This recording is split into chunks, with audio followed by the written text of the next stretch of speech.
안녕하세요. 이번 시간에는 조자룡이의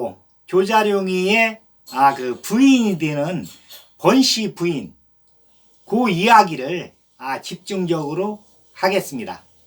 그러니까 유비는 진웅이의 편지를 받고서는 말을 타고서는 그냥 막 특사로 왔으니까 그 편지를 받고서는 편지에 쭉 써 있어요. 그 사연이. 그 편지를 받고서는 그 이튿날 바로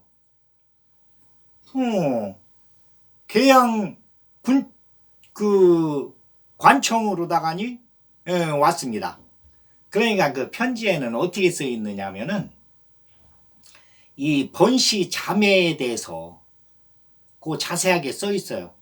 그러니까 요 계양군에서는 조씨, 그러니까 이제 조가장, 그 조가 집성촌하고 이 번씨 집성촌하고 번가 집성촌하고가 가장 큰 그 세력인데, 그 조가 그 촌장에는 아들이 둘이 있답니다. 쌍둥이 아들이 조영이하고 조범이하고. 그리고서는 여기 번씨 집성촌에는 그 번씨 촌장의 딸이 자매가 이렇게 있는데, 정월 대보름에는 두 집성촌에서 비무대를 연다고 합니다. 그 이제 비무대가 뭐냐면은 그때는 물을 숭상했으니까 문보다도 황건적이 일어나서부터 그 후로는 무력이 최고다. 힘이 있어야 된다. 지금도 이제 세계 올림픽이나 이런 거 할 적에는 그게 다 무잖아요. 바둑이나 이런 것은 이제 무이지만, 여튼 무를 숭상하는 것이 그 인간들한테는 힘을 갖다가 UFC도 그렇고, 이제 그때 당시에는 더했죠. 여튼 무력이 센 사람이 최고다. 조자룡이는 활, 그리고서는 관우 장비, 청룡원을도 장팔사모. 그리고서는 어디 가든지 그 협객들은 무력이 있어야 되니까. 중국에서는 협객 정신이잖아요.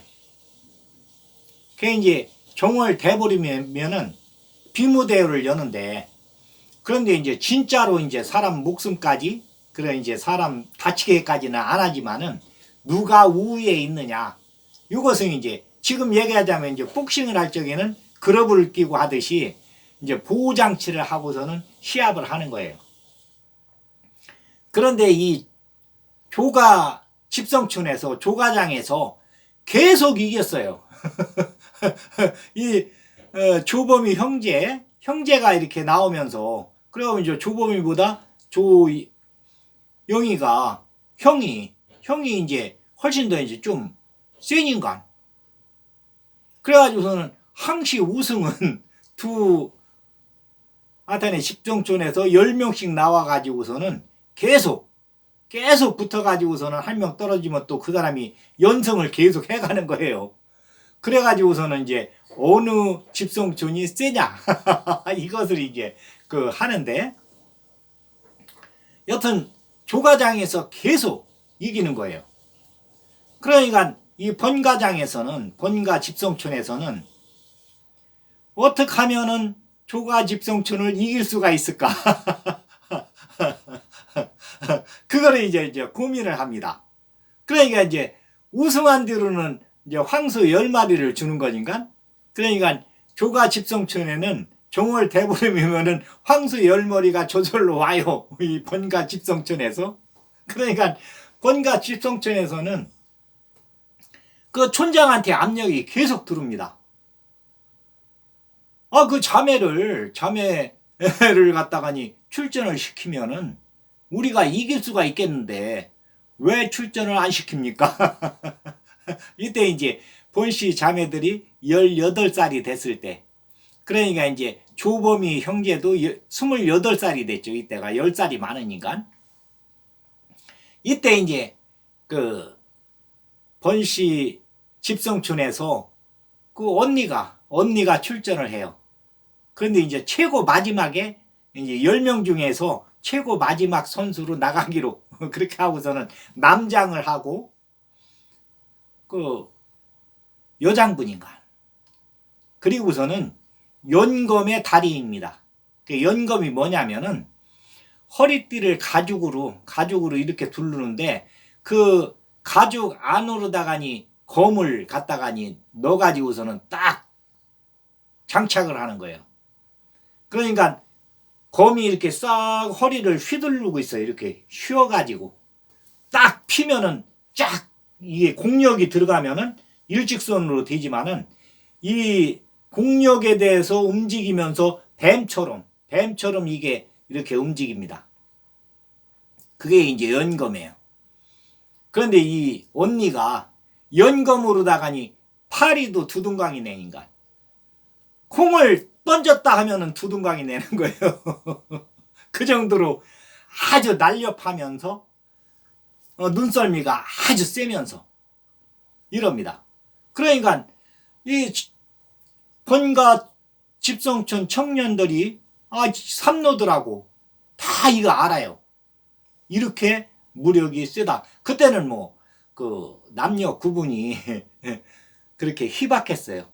지금 우리나라는 이제 이주시대 들으면서 뭐 유교다 해가지고서는 막 여자들을 칠거지약으로 해서 구박을 막 했는데 집안에다 그냥 붙들어 매놓는 거죠. 이렇게 했는데 고려시대 때만 해도 그렇지 않았어요. 여자들도 마음대로 돌아다니고 뭐 남녀 저기도 아주 부드럽게 저기가 되고 고려시대까지만 해도. 그런데 이주시대 들으면서 사회 질서를 유교로다가니 잡아야 되겠다 갖고는 유교를 이제 왜곡한 거죠. 말하자면 개량 외교가 된 거죠. 우리나라 들어가지고 그 중국에서도 이제 이때가 이제 그 한나라 시절에는 이제 유교가 이제 거의 정착을 하게 되는데 그래도 유교 사상에는 남존 여비 사상이라는 것은 없어요. 그거 이제 우리나라가 이제 만들어 놓은 거고 이때 그 여자들 활동이 뭐 셌으니까 그래가지고서는 그러니까 조범이의 형 조영이하고 그 번씨 자매 중에서 언니하고 끝에 가서 이게 이제 그 만나게 돼요. 비무대에서.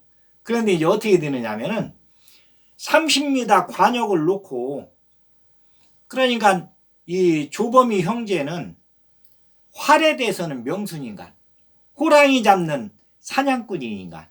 그러니까 호랑이를 엄청 많이 잡았어요. 그러면 이제 국가에서 포상을 합니다. 호랑이를 잡으면 그러니까 이제 사냥꾼들이 호랑이를 잡으러 많이 다녔어요. 그런데 이제 30m 관역을 놓고서는 그 관역에 활을 쏘는 거예요. 그러면은 번씨 이 언니는 어떻게 하느냐면은 관역 바로 앞에 서가지고서는 연검을 뽑지 않은 상태로 서 있다가 조영이가 활을 그러니까 조범이 형 조영이가 활을 쏘면은 그때 발검을 해가지고서는 활을 떨어뜨리는 거예요. 관역에 안 꽂히게. 그리고서는 한번 성공했다 하면은 조범이 쪽으로 한 발을 더 와서 그 다음에는 또 떨어뜨리고 그러니까 이제 10발을 쏘는데 10발 중에서 몇 발이 관역에 맞느냐, 몇 발이 두동강이 나서 땅에 떨어지느냐 이거 가지고서는 이제 우열을 이제 가리게 되는데 조영이가 쏜 화살 10개가 다 두동강이 나서 땅에 떨어집니다. 보이지도 않아요. 활이 쉥 날라오면은 발검을 해가지고서는 딱 치고서는 연검을 갖다가니 이 가죽 혁대 속으로 다니 탁 집어넣는데 철커덕 소리만 나지 아무 그 칼이 보이지 않습니다. 빛만 번쩍해요. 그 정도로다가니 그 여장부인데, 그런데 결혼하기 직전에 이 조영이하고 조범이하고 형제가 산에 호랑이 사냥을 갔다가 조영이가 이제 죽는, 그러니까 이제 30살에 조영이가 죽는 그런 이제 불상사가 일어나요.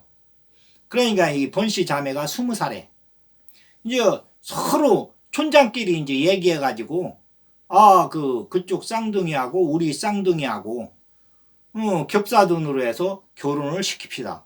그러니까 이제 언니는 조영이한테 가고 동생은 조범이한테 결혼하기로 이렇게 이제 서로 약속을 했는데, 이제 그때 당시에는 부모들끼리 약속을 하면은 그게 이제 결론이 나는 거예요.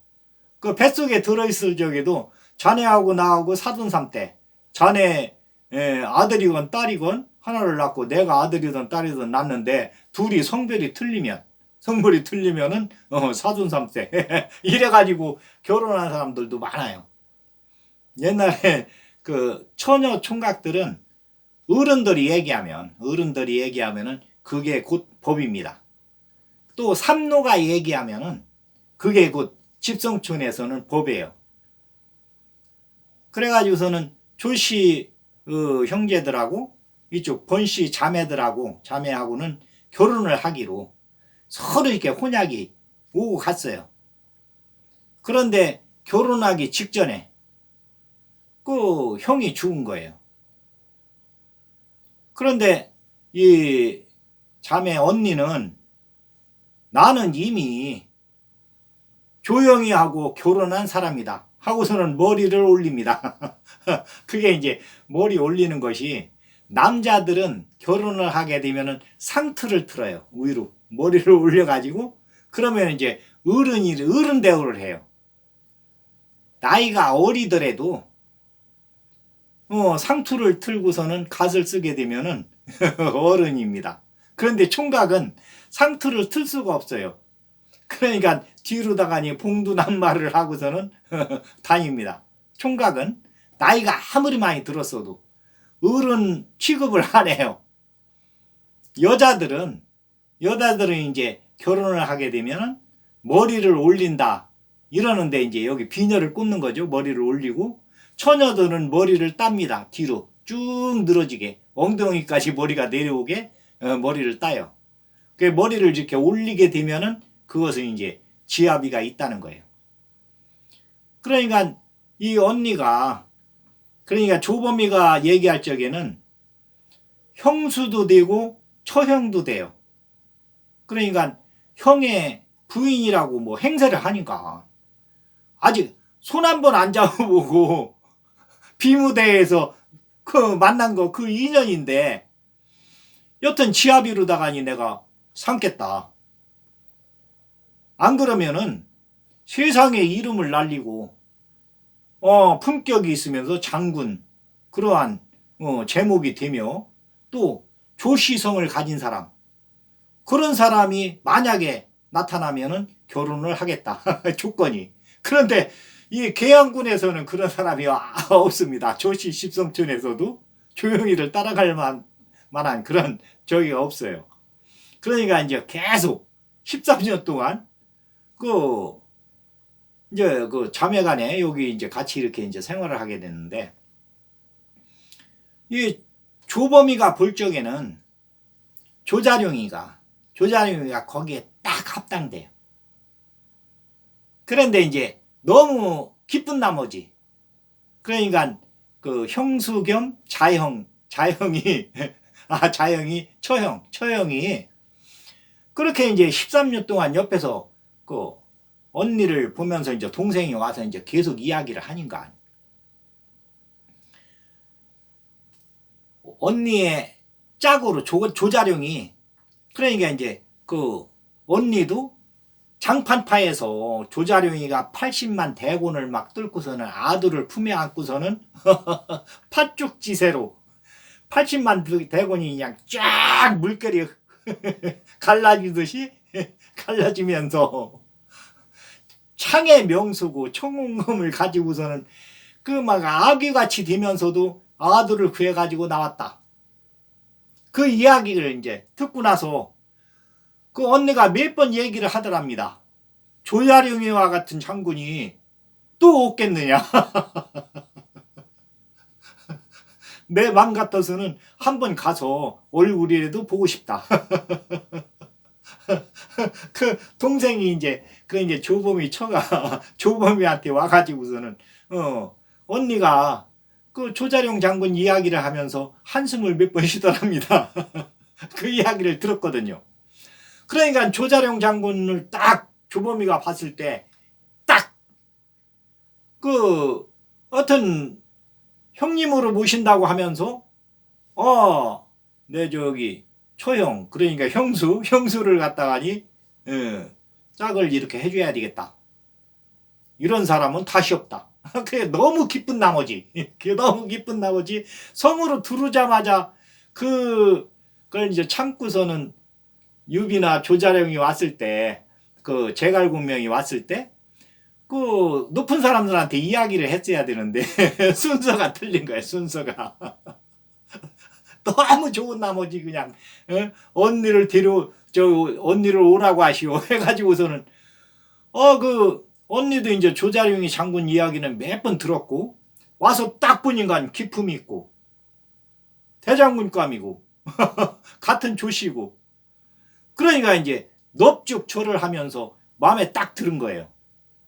조자룡이도 뭐 계양군에서 최고 미인인가 딱 봤을 때 그냥 막 이쁘다 속으로. 그런데도 조자룡이는 이제 생각이 있으니까 그러니까 유비가 이제 와가지고 관청에 와서 그 조자룡 장군을 부릅니다. 불러가지고서는 내 편지를 읽어보니까 이보다 더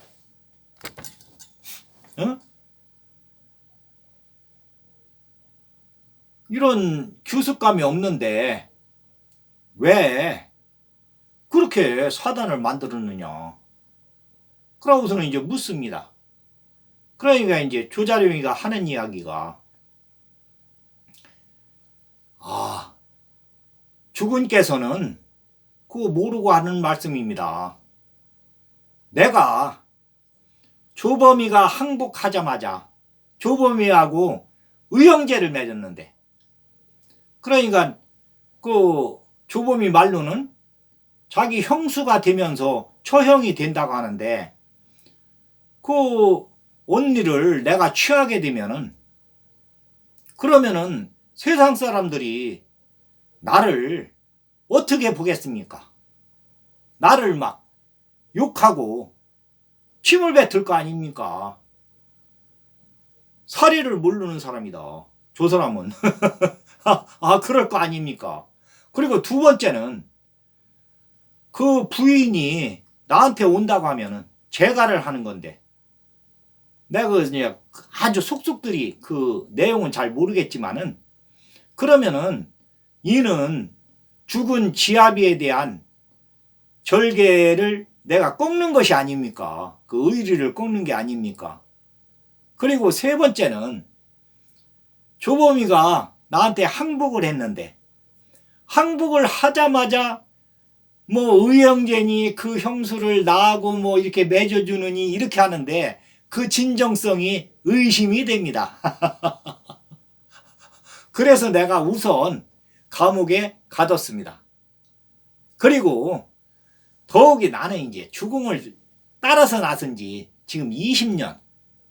그러니까 이제 막 우리가 이제 한강을 평정해가지고 큰 일을 이루려고 하는데 이 운이 어찌 감히 한낱 아녀자의 일로 해가지고 우리의 주공의 큰 뜻을 그르칠 수가 있겠습니까?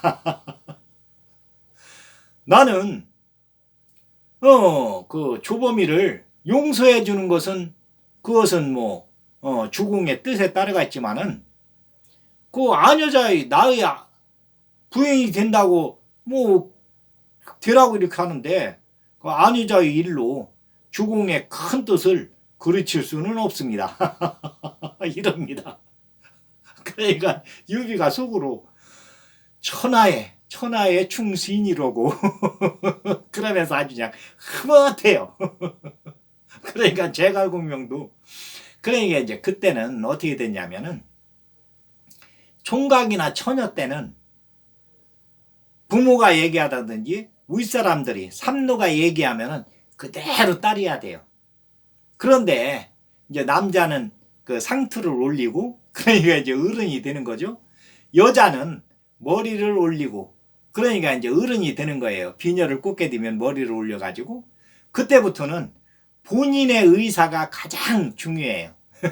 그러니까 여기서는 이제 조자룡이는 총각이니까 유비가 한마디 하면은 그대로 이제 따라야 되고 여기 그 번씨 언니는 이제 어쨌거나 본인이 결혼을 했다고 매일 머리를 올려가지고 비녀를 꽂고 생활하니까 13년간 생활했다고 하니까 본인 의사가 가장 중요해요. 여기는 누가 얘기해도 얘기할 그 명분도 없지만은 누가 얘기할 사람도 뭐 조범이가 이제 계속 이제 뭐 결혼을 하라고 이제 어떤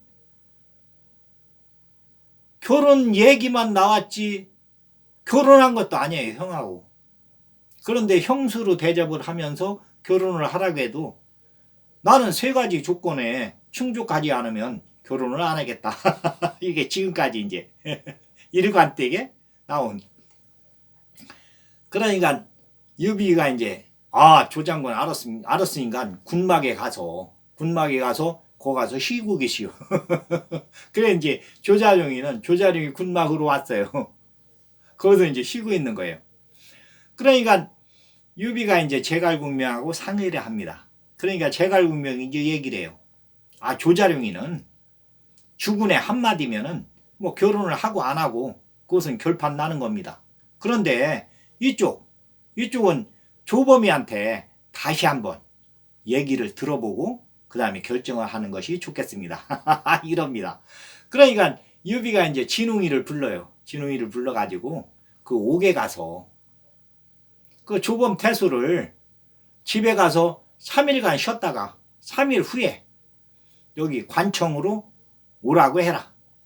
그래갖고서는 이제 조범이가 이제 그 관사에 들어가서 3일 동안 정량을 하고 옷을 다 갈아입고 와서 3일 후에 유비하고 제갈공명을 뵙니다. 그러니까 유비가 딱 보니까 뭐 마음에 들어요. 옛날 하여튼 뭐 무력이 셌으니까. 그리고서는 예의 범절이 그렇게 이제 막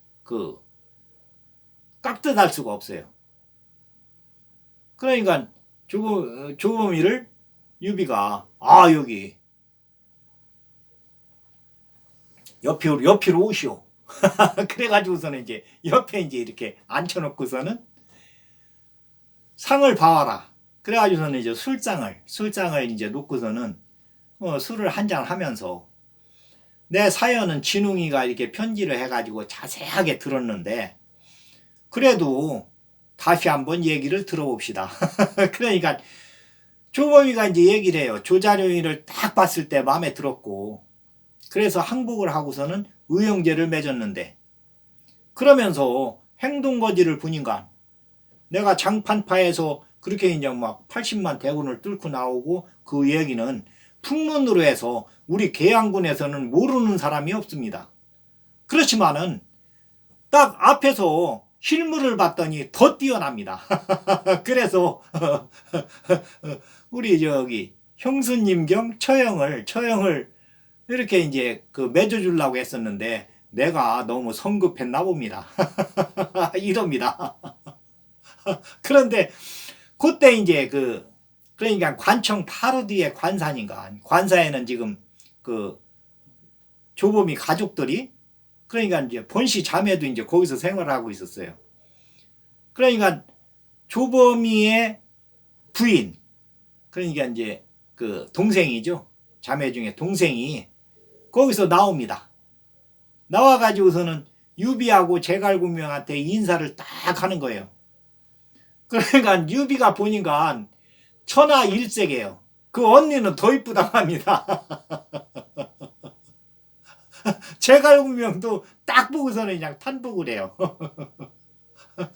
그런데 쪽지를 조범이한테 이렇게 딱 주면서 언니가 이 쪽지를 전해달라고 합니다.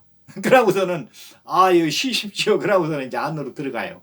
사뿐사뿐하니 나비가 날아가듯이. 그러니까 이 자매들이 전부 이제 여장부인데 무력이 세니까 언니가 이제 조금 더 세다고 하는데 그건 이제 우열을 안 가려봤으니까 뭐 비슷하겠죠. 그 걸음걸이가 아주 그냥 뭐 사뿐사뿐해요. 그 조범이가 딱 읽어보니까 그러니까 번씨 부인이 언니가 조자룡이한테 비무대를 신청하는 거예요. 조자룡 장군이 그렇게 창도 잘 쓰지만 활도 잘 쏜다고 우리가 이렇게 들었는데 조자룡 장군이 활을 쏘고 내가 관역 앞에서 그 활을 떨어뜨리는 걸로 10발로 비무대를 신청합니다. 그리고 조자룡 장군이 창을 잘 쓴다고 하는데 내가 30m 30m에서 활 쏜 자리에서 비녀를 던져가지고서는 활 관역을 맞추는데 그 비녀를 창으로 이렇게 떨어뜨리는 걸로 이렇게 해가지고서는 조자룡 장군하고 나하고 비무대를 하도록 조선해 주십시오. 이렇게 하고 쪽지가 왔어요. 그러니까 이것을 이제 그 제갈공명한테 딱 이렇게 줍니다. 그 제갈공명이 읽어보고서는 웃으면서 유비한테 줘요. 유비가 딱 읽어보니까 유비도 읽어보고서는 웃습니다. 감히 조자룡 장군한테 비무대를 신청하는, 그러니까 그게 남자도 아니고 여자가 비무를 신청하는 그 세상에 그러면서 너털 웃음을 웃습니다. 이거 아주 좋은 생각입니다. 그러면은 내가 얘기 듣기로 그 번씨 부인이 연금을 잘 쓴다고 하는데 비녀 던지기도 잘하나 봅니다. 그러니까 비무대를 엽시다. 그러니까 제갈공명도 옆에서 그거 잘 됐습니다. 둘이 인연이 되려면은 이렇게 해서 인연이 되는 겁니다. 옆에서 누가 얘기해서 되는 것도 아니고 비무대를 열기로 합시다. 그래 이제 그 이튿날 이제 비무대를 연다고 딱 그냥 그러니까 이 활공장에서 비무대를 연다고 포구문을 그냥 막 쫙 붙입니다. 내일 몇 시에 조자룡 장군하고 번씨 부인하고 비무대를 엽니다. 해가지고서는 그러니까 계양성 곳곳에 이게 붙여져요.